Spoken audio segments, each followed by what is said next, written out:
जितने लोग जुड़े हैं हमारे साथ यूट्यूब में भी, यूट्यूब लाइव में और जूम लिंक से आप सभी को बहुत बहुत नमस्कार। आप सभी का स्वागत है। हमने ये शिक्षा संवाद शुरू किया है जिसमें कुछ शिक्षा विभाग की जो प्राथमिकताएं हैं उस पर हम चर्चा करेंगे। कुछ कार्यक्रम जो संचालित किए जा रहे हैं हमारे शिक्षा के परिवेश को बेहतर बनाने के लिए, उसके संबंध में चर्चा करेंगे। हमारे लिए बहुत महत्वपूर्ण है और बहुत खुशी की बात भी है कि हमारे साथ डॉक्टर एस सिद्धार्थ, अपर मुख्य सचिव शिक्षा विभाग जुड़े हुए हैं। मैं आपका स्वागत करता हूं सर। बिहार के मुख्यमंत्री के प्रधान सचिव और शिक्षा विभाग के अपर मुख्य सचिव डॉक्टर एस सिद्धार्थ 1991 बैच के भारतीय प्रशासनिक सेवा के अधिकारी हैं। आपने IIT नई दिल्ली से सूचना प्रौद्योगिकी एवं में डॉक्टरेट की उपाधि प्राप्त की है। आपने IIT दिल्ली से कंप्यूटर विज्ञान और इंजीनियरिंग में स्नातक किया है और IIM अहमदाबाद से MBA किया है। आपकी अकादमिक उपलब्धि तो उत्कृष्ट रही है, साथ ही प्रशासनिक पद अधिकारी के रूप में आपके राज्य एवं देश के निर्माण में उत्कृष्ट सेवाएं भी दी हैं। अपर मुख्य सचिव शिक्षा विभाग का कार्यभार ग्रहण करने के पूर्व आप बिहार सरकार के वित्त विभाग के अपर मुख्य सचिव के रूप में कार्य कर रहे थे। आपने पूर्व में बिहार सरकार के गृह विभाग, श्रम विभाग, उद्योग विभाग, सूचना एवं प्रौद्योगिकी विभाग के साथ साथ अन्य विभागों में भी अपने दायित्वों का बखूबी निर्वाह किया है। वर्षों के लंबे कैरियर में मुजफ्फरपुर, भोजपुर, औरंगाबाद और लोहरदगा जिलों के जिला पदाधिकारी के रूप में कार्य किया है। आपने भारत सरकार में भारी उद्योग मंत्रालय के निदेशक के रूप में भी उत्कृष्ट सेवाएं दी हैं। आप शहरी नियोजन एवं विकास अधिनियम 2014, बिहार शहरी नियोजन एवं विकास नियम 2014, बिहार भवन उपनियम 2014 का मसौदा तैयार करने के लिए जिम्मेदार थे। पटना मेट्रो के लिए DPR तैयार करने और पटना महानगर क्षेत्र के लिए मास्टर प्लान तैयार करने की प्रक्रिया शुरू करने में आपकी बहुत महत्वपूर्ण भूमिका रही है सर। डॉक्टर सिद्धार्थ ही वे व्यक्ति हैं जिन्होंने बिहार औद्योगिक नीति 2016, बिहार निवेश अधिनियम 2016, बिहार निवेश नियम 2016 और बिहार स्टार्टअप नीति 2017 का मसौदा तैयार किया था। सुधारों का मार्गदर्शन करते रहे हैं जो उद्योग स्थापित करने में संबंध में मंजूरी देने के लिए जिम्मेदार है। आप बियाडा के अध्यक्ष, बिहार खादी एवं ग्रामोद्योग आयोग के अध्यक्ष और बिहार फाउंडेशन के CEO भी रहे हैं। डॉक्टर सिद्धार्थ वाणिज्य, औद्योगिक निवेश और गवर्नेंस के क्षेत्रों में भी विशेषज्ञ माने जाते हैं। आप एक बेहतर वाइल्ड लाइफ फोटोग्राफर भी हैं। आपको बैडमिंटन खेलना सर बहुत पसंद है और आपने बिहार में हस्तशिल्प पर एक पुस्तक भी संपादित की है। आज हम डॉक्टर सिद्धार्थ से शिक्षा विभाग में आपकी प्राथमिकताओं के संबंध में बात करेंगे। सर, हम जानते हैं कि छात्रों का सीखना कितना महत्वपूर्ण है। राष्ट्रीय उपलब्धि सर्वेक्षण एवं राज्य में कराए गए उपलब्धि सर्वेक्षण अभी भी छात्रों की बेहतर स्थिति नहीं बताते हैं। सरकार ने हाल में छात्रों के अधिगम प्रतिफल बढ़ाने के कई प्रयास किए हैं सर। आपने कई निर्देश भी दिए हैं जिलों को भी और संबंधित जिला शिक्षा पदाधिकारियों को भी। तो सर, इन छात्रों के सीखने के परिणाम में सुधार के लिए सर विभाग के द्वारा क्या कदम उठाए जा रहे हैं? शिक्षा विभाग और शिक्षा जो परिक्षेत्र है, राज्य के विकास में जो प्राथमिकता इसकी है, ये इससे अनुमान लगाया जा सकता है कि राज्य का जो बजट है उसका अनुमानित 20% राज्य सरकार खर्चा करती है। तो 2,65,000 अगर बजट होगा तो 20% राशि जो है राज्य सरकार इस शिक्षा में खर्च। इसलिए जो शिक्षा है ये सबसे महत्वपूर्ण विषय है राज्य सरकार के एजेंडा में।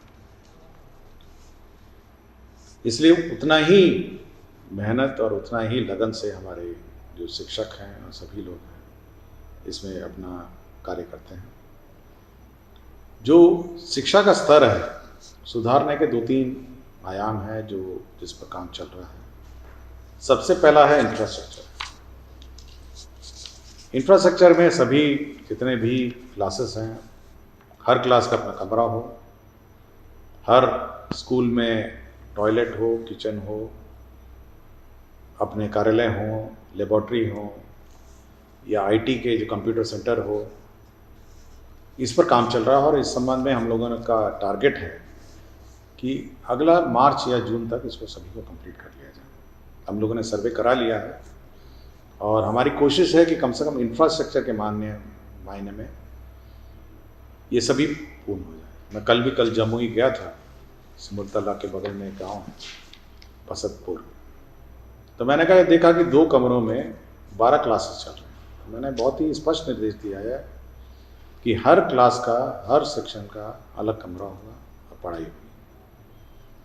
तो ये युद्ध स्तर पर हम लोग विभिन्न विभागों से ये कार्य कर रहे हैं और जिला पदाधिकारी को भी इसका मॉनिटरिंग का दायित्व दिया गया है। दूसरा है शिक्षकों की उपस्थिति और शिक्षकों की संख्या। हम लोगों ने बड़ी संख्या में शिक्षकों की बहाली की है और उपस्थिति के लिए हम लोगों ने बायोमेट्रिक अटेंडेंस की व्यवस्था भी की है। और मैं बड़ी खुशी है कि जब भी मैं जाता हूँ, बहुत दूर दराज गाँव में जाता हूँ, पहाड़ों में जाता हूँ, मैं बहुत रिमोट लोकेशंस में जाता हूँ, तो देखता हूँ कि शिक्षकों की उपस्थिति बिल्कुल 100% रहती है। मैं बिना सूचना के ही जाता हूँ, लेकिन फिर भी मैं गर्व से कह सकता हूँ कि हमारे जो शिक्षक हैं समय पे आते हैं और समय पे जाते हैं। कुछ ज़रूर ब्लैक शिप हैं जो हाजिरी ला के भाग जाते हैं, बट वो बड़ी कम संख्या में हैं और मैं नहीं सोचता हूँ कि इसको कोई जनरलाइज किया जा सकता है, लेकिन सभी लोग उपस्थित रहते हैं।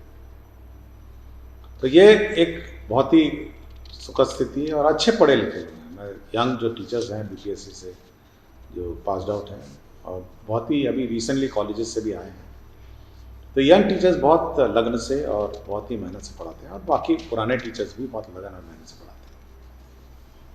तो टीचर्स की व्यवस्था ऑलमोस्ट हम लोगों ने पूरी कर दी है। एक इंफ्रास्ट्रक्चर है जो लैकिंग है। तीसरा है बच्चों की उपस्थिति और बच्चों का जो गुणवत्ता शिक्षा, ये अभी भी चिंता का विषय।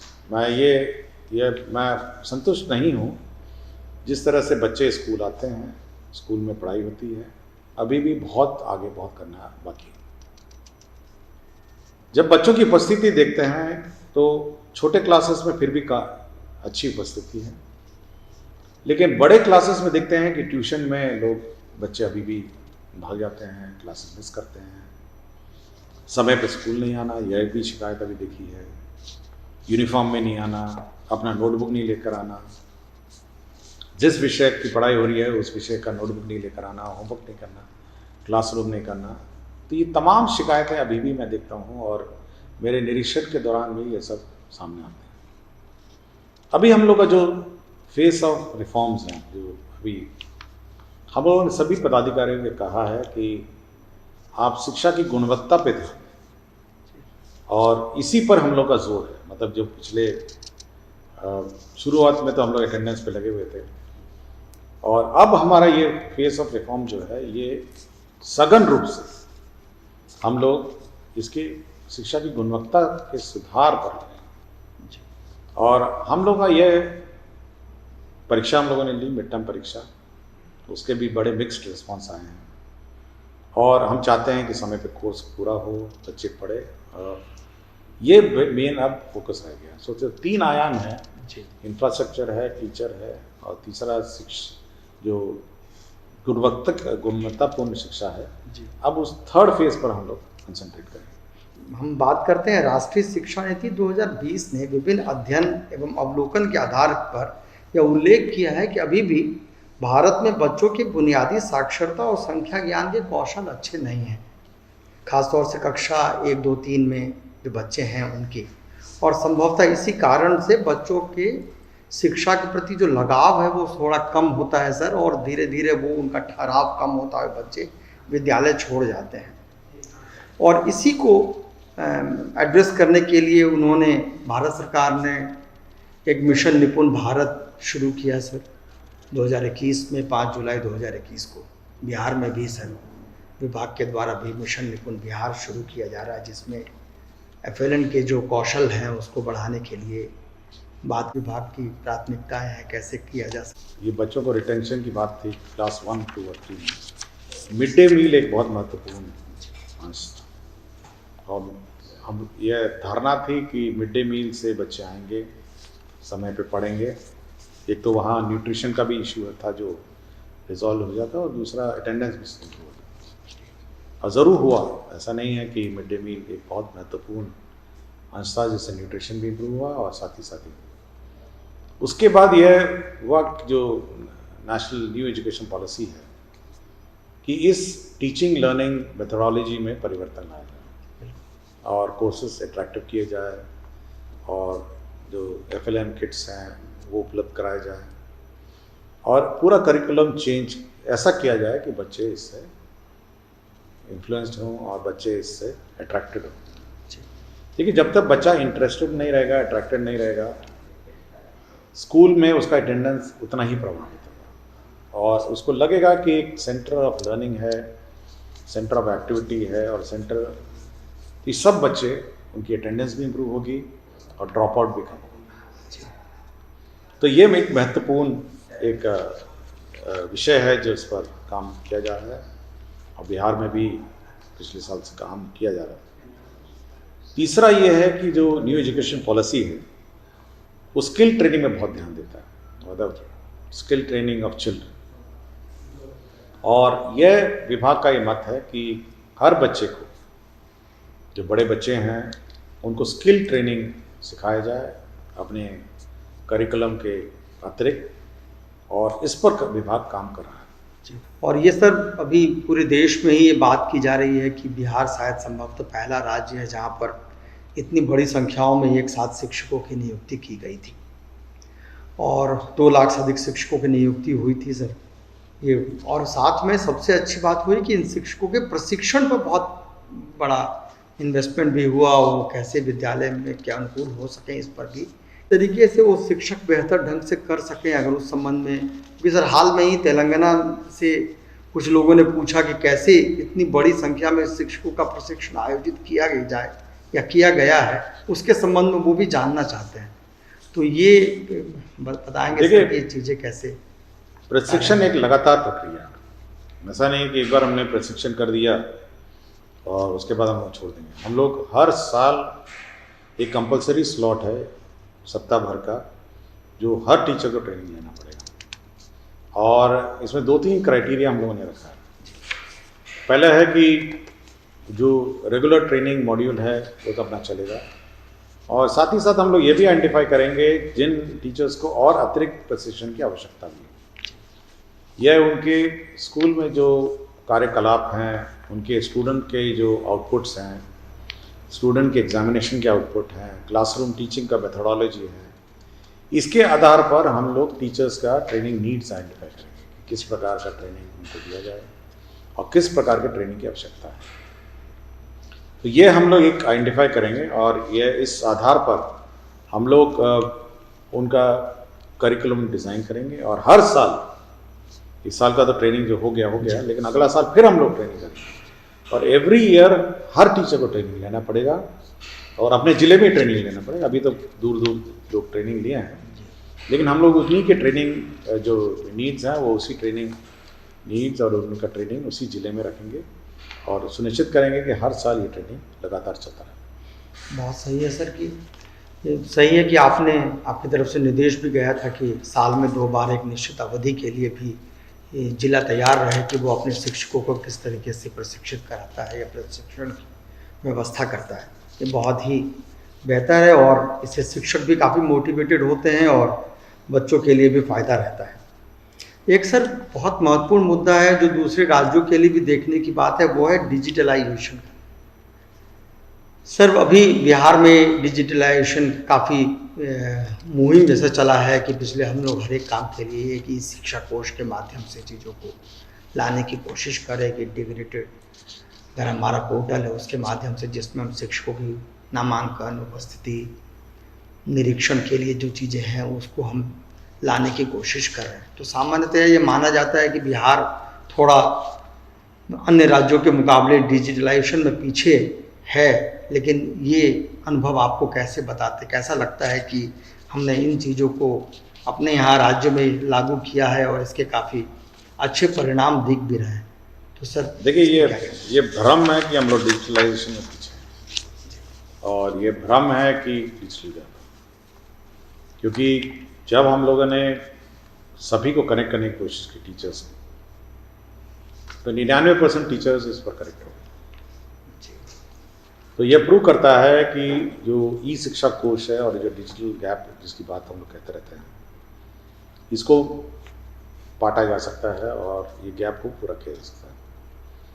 दूसरा है कि ये एक सेंट्रलाइज्ड सॉफ्टवेयर है, मतलब इस सेंट्रलाइज्ड सॉफ्टवेयर का मतलब है कि सभी प्रकार की गतिविधियां एक स्थान पर एक साथ हम लोग मॉनिटर करते हैं और हर गतिविधि दूसरी गतिविधि के साथ काउंटर चेक होता है। अगर कोई टीचर, जैसे समस्तीपुर में एक कंप्लेंट आया था कि बिना नियुक्ति के टीचर ट्रांसफर में जाके ज्वाइन कर लें, ये गलती ई शिक्षा कोश अगर होता और सारा डेटा होता तो नहीं होता, क्योंकि जैसे ही नियुक्ति होती है हम उसका सर्विस बुक होते हैं।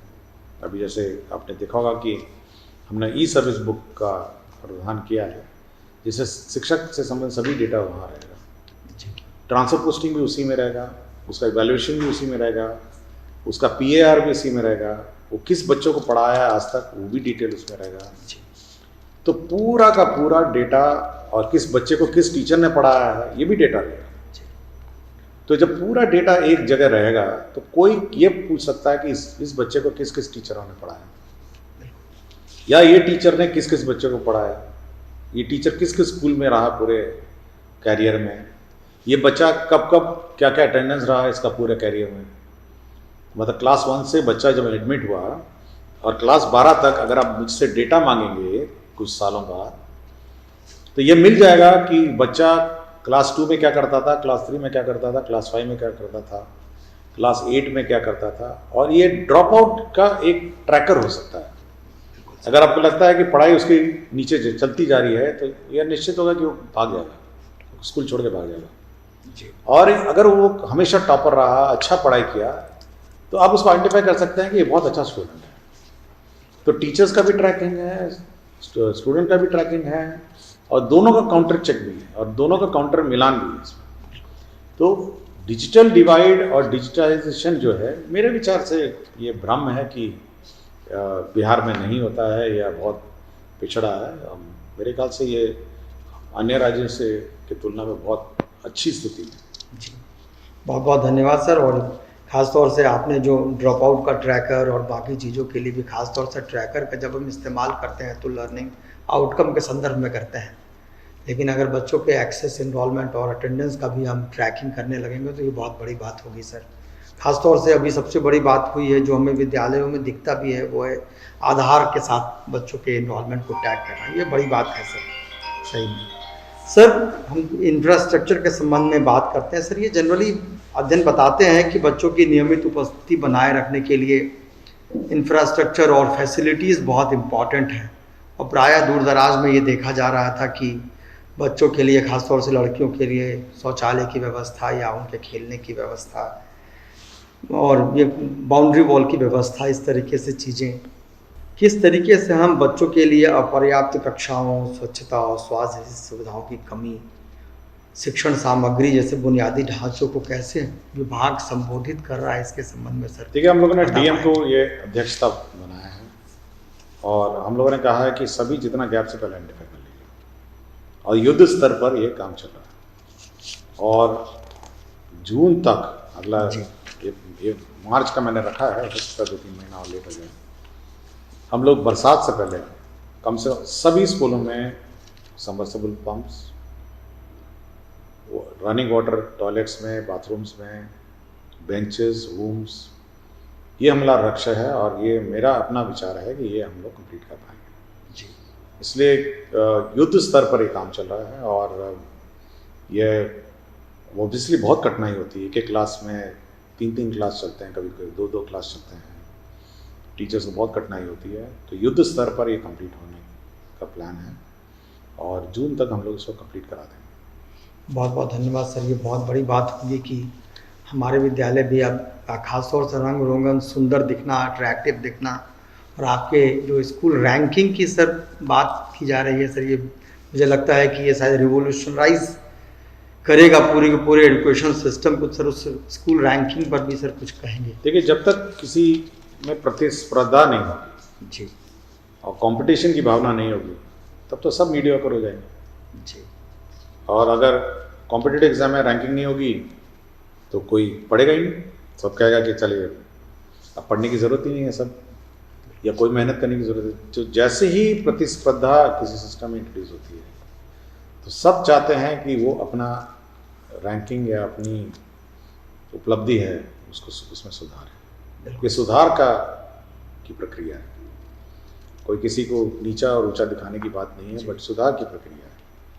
तो हमारा ये विचार है कि रैंकिंग से कम लोगों को पता चलेगा कि भाई ये एक क्लास ए कैटेगरी का स्कूल है, बी कैटेगरी का स्कूल है, सी कैटेगरी का स्कूल है और डी कैटेगरी का। और इसी प्रकार हम लोगों ने जो व्यवस्था की है कि हर महीने हम लोग टीचर को भी पुरस्कार देंगे, जीवन घोषणा की थी। बिल्कुल सर। और नवंबर महीने में से हम लोग शुरू करेंगे। कुछ प्रक्रियाएं निर्धारित में समय लग गया, लेकिन नवंबर महीने से हर महीना हम लोग 534 टीचर्स, हर ब्लॉक में एक टीचर को हम लोग रिकग्नाइज करेंगे कि भाई आप अच्छा काम किए। तो ये व्यवस्था जब तक प्रतिस्पर्धा और ये मोटिवेशन नहीं रहेगा तो एक मीडियोक्रिटी जो दिमाग में बैठ जाती है ऐसे ही होगा, सब कुछ ऐसी साधारण होगा, ये हट जाएगी। और हर व्यक्ति चाहे कोई भी कोशिश करेगा कि भाई हम अच्छा करें। और इवन टीचर, जैसे टीचर है स्वयं अपना इवैल्यूएशन देगा कि भाई हमने अच्छा किया। हम किसी के नाम से नहीं मंगाएंगे, किसी के माध्यम से नहीं मंगाएंगे कि कोई डीओ भेजेगा या बीओ भेजेगा। हम लोग चाहते हैं कि जो टीचर है वो स्वयं बताएं कि उन्होंने क्या क्या अच्छा काम किया। बाकी तो आंकड़े हैं, आपका अटेंडेंस है, बच्चों का अटेंडेंस है, सब है, बट स्वयं क्या परिवर्तन किया सिस्टम में, या स्वयं क्या आपने मतलब सुधार किया। तो यह उनको मौका दिया जा रहा है कि वो मतलब अच्छा काम करें। तो ये एक सुधार की प्रक्रिया है, कोई रैंकिंग कोई मतलब नेगेटिव सेंस में नहीं है। ये बहुत अच्छी बात भी है कि आजकल जब शिक्षकों से बात होती है तो वो हमेशा कहते हैं कि एप्रिसिएशन और रिवॉर्ड जो है अगर विभाग के द्वारा मिलने लगे जिला स्तर पर। मेरा तो ये है कि स्कूल में भी होना चाहिए। बिल्कुल, स्कूल में भी होना चाहिए। जो टॉपर है, सेकंड टॉपर है, थर्ड टॉपर है, ये स्कूल में भी होना चाहिए। आप मंथली एग्जाम रखते हैं तो मंथली भी होना चाहिए कि भाई। बिल्कुल सर। तो जब तक एक टॉपर की भावना हो, मेरे स्कूल में भी होता था कि जो टॉपर से उसको अवार्ड मिलता था, हम लोग भी देखते रहते थे और हमेशा लगता था कि हमको भी एक दिन मिलेगा। तो ये भावना होती है। बहुत बहुत शुक्रिया सर। अभी विस्तार से आपने विभाग द्वारा किए जा रहे हस्तक्षेपों के बारे में चर्चा की। हम सिर्फ जानना ये चाहेंगे कि आगामी जो कुछ समय है इसमें विभाग की क्या। पहले तो है क्वालिटी ऑफ एजुकेशन जो मैंने बताया। जी सर। वो तो बहुत ही महत्वपूर्ण है और मैंने सभी पदाधिकारियों को कहा है, और ये इसमें मूल चूल परिवर्तन करना है। जी 6 महीना है हमें, तो अगला सेशन तक ले, तो ये सभी लोग इस पर लगे हुए हैं और हम भी इसमें लगे हुए हैं। और हम लोगों ने सोमवार को एक कार्यक्रम मंथन भी रखा है। अच्छा। सभी शिक्षा से संबंधित पदाधिकारी को बुलाया है कि इसमें सुधार कैसे किया जाए, इस पर चर्चा करने के लिए। दूसरा, जो हमारे शिक्षकों को हमेशा, और आज काफ़ी लोग ऑनलाइन भी हैं जो जानना चाहेंगे कि ट्रांसफर पोस्टिंग की क्या व्यवस्था है और कब होने वाला है। तो सबको ये काफ़ी, कहीं कुछ दूर दराज में हो गए, कहीं कष्ट में होंगे, तो सबको ये इच्छा है कि भाई मेरी ट्रांसफर पोस्टिंग का वो क्या है, मतलब पॉलिसी तो आ गई। तो इस पर हम लोग वेबसाइट, हम लोग मंडे, इस नेक्स्ट वीक में हम लोग इस वेबसाइट को भी लॉन्च कर देंगे, जिसमें सभी जितने टीचर्स हैं, जैसे विकलांग हैं या गंभीर रूप से बीमार हैं, पॉलिसी में लिखा ही है, वो अपना पंचायत इंगित करेंगे, 10 पंचायत जहाँ जाना चाहते हैं। उसके बाद महिलाएं हैं, वो अपने पंचायत का इंगित करेंगी कहाँ कहाँ जाना चाहती हैं, और पुरुष अपना अनुमंडल इंगित करेंगे। और फिर हम एक प्रक्रिया हम लोगों ने निर्धारित की है, जो उसकी जानकारी हम सोमवार मंगलवार को दे देंगे कि किस प्रकार हम लोग पारदर्शी तरीके से, बिना किसी के हस्तक्षेप के, हम लोग सिस्टम से, कंप्यूटर से इसको पोस्टिंग कर देंगे। हम लोग ना ही पिक एंड चूज करेंगे, बहुत यूट्यूब में मैं देखता रहता हूँ, जी बहुत चैनल इस पर अफवाहें उड़ाते रहते हैं और तरह तरह की बातें करते हैं। लेकिन आप आश्वस्त होंगे सभी टीचर्स कि किसी प्रकार का हम लोग, जिसको कहते हैं ना हैंकी पैंकी, बिल्कुल। वो हम लोग के पक्ष में नहीं है। हम लोग आपको थ्योरी सुना देंगे, आपको फॉर्मूला बता देंगे कि किस फार्मूला से हम लोगों ने ट्रांसफर पोस्टिंग की है और कैसे हम लोग पॉलिसी को लागू किए हैं। इसलिए कोई घबराने की आवश्यकता नहीं है। और हम इस कैलेंडर ईयर में दिसंबर से 31 से पहले सभी को अपने अपने स्थानों पर पहुंचा देंगे। मतलब विंटर वेकेशन जब शुरू होगा, सब लोग अपना योगदान दाएँ करेंगे और जब स्कूल खुलेगा विंटर वेकेशन, वो नए स्कूल में वो पदस्थापित दिखेंगे। क्योंकि उस समय है कि वो अपना लगेज मूव करेंगे, कुछ अपना घर मूव करेंगे, कुछ सामान मूव करेंगे, तो डिस्टर्बेंस पढ़ाई में ना हो। इसलिए हम लोगों ने रखा है कि विंटर में जिसको भी अपना घर चेंज करना हो, जो करना हो उसमें करें, और जैसे ही स्कूल विंटर वेकेशन के बाद जब शुरू होगा तो नए स्कूल में अपना योगदान दें। तो इसलिए यूट्यूब में ऑनलाइन जो हमारे श्रोता हैं और हमारे जो सुनने वाले हैं, वो सबसे ज़्यादा उत्सुकता इसीलिए होगी कि हमारा ट्रांसफर पोस्टिंग क्या बिल्कुल सर, बहुत बहुत शुक्रिया सर। और आपने विभाग की प्राथमिकताओं के संबंध में बात की, कार्यक्रम के संबंध में बात की। ये संभवतः ये पहली बार है कि इतने ज़्यादा दूर दराज तक के लोग भी इस संवाद को सुन रहे हैं सर। आपको बहुत शुक्रिया। और आप सभी को भी जो हमारे इस कार्यक्रम को देख रहे हैं, सुन रहे हैं और विभाग की प्राथमिकताओं से अवगत हो रहे हैं, सभी को बहुत बहुत और मैं जानकारी देना चाहता हूँ कि हम हर शनिवार को जो भी जवाब आपके चैनलों में आएंगे, क्वेश्चंस आएंगे, हर शनिवार को हम लोग उस पर अपना स्पष्ट मंतव्य देंगे, अपना व्यूज़ देंगे। और हर बार शनिवार को 12 बजे हम लोग SCRT हमारा जो विभागीय जो यूट्यूब चैनल है, ट्विटर चैनल है, उस पर हम लोग जवाब देंगे। और जो भी प्रश्न हैं, जो भी मैसेजेस हैं, जो भी ईमेल्स आएंगे और जो भी हम लोग के क्षेत्र से भी लोग पूछते रहते हैं, उन सभी का हम लोग अपना विभाग का जो स्टैंड है वो हम लोग स्पष्ट करेंगे। बहुत बहुत शुक्रिया सर, धन्यवाद बहुत बहुत।